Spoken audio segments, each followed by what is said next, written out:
వాంకిడి కేంద్రంలో గత రాత్రి కురిసిన భారీ వర్షానికి చీకిలి వాగు ఉప్పొంగి ప్రవహించడంతో ఉగ్రరూపం దాల్చిన చిక్లి వాగు అచ్చిగూడ రామ్నగర్ కాలనీలోని నీళ్లు ప్రవేశించి కాలనీ వాసులు అష్టకష్టాలు పడ్డారు. తమకు సాయం చేయాలని చేతులారా వేడుకున్నా ఏ అధికారి కూడా కానరాకపోవడంతో బిక్కుబిక్కుమని ఉన్నారు ప్రజలు. వాంకిడి ఎస్ఐ ప్రశాంత్ సాహసోపేతంగా నీళ్లు చేరిన ఇండ్లలోని పనులను ప్రజలను కాపాడి తక్షణమే సాయాన్ని అందించారు.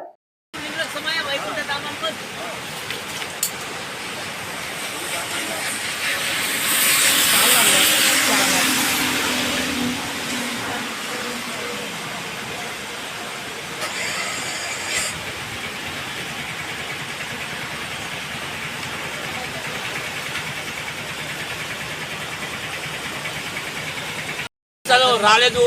మరి ఈ రోజు భారీ వర్షాలు పడుతున్నాయి కాబట్టి ప్రజలు అప్రమత్తంగా ఉండాలి. భారీ పంట నష్టాలు అవుతున్నాయి. లోతట్టు ప్రాంతాలు అప్రమత్తంగా ఉండి చాలా జాగ్రత్త తీసుకోవాలి. మరి ప్రభుత్వం కూడా పంట నష్టం భరించాలి. చాలా మిరప పంట కానీ, పత్తి పంట కానీ, వరి పంట కానీ పంటలు నష్టపోతున్నాయి కాబట్టి దయచేసి ప్రభుత్వానికి నేను విన్నవిస్తున్నది ఏమనగా మరి మనుగడ వాడ కానీ ప్రతి మన వాంగిడి మండలంలో చిన్న వాంగిడి కానీ దాని కింద ఉన్న లోటారు ప్రాంతాలు కానీ అప్రమత్తంగా ఉండి సురక్షితంగా ఉంటారని నేను మనవి చేస్తున్నాము. మళ్ళీ వర్షాలు ఈరోజు కూడా భారీ వర్షాలు పడే అవకాశాలు ఉన్నాయి. మరి ప్రభుత్వం కూడా మన ఆసిఫాబాద్ జిల్లాకు రెడ్ అలర్ట్ ఇచ్చింది కాబట్టి దయచేసి అందరూ ప్రజలు అప్రమత్తంగా ఉండి వారి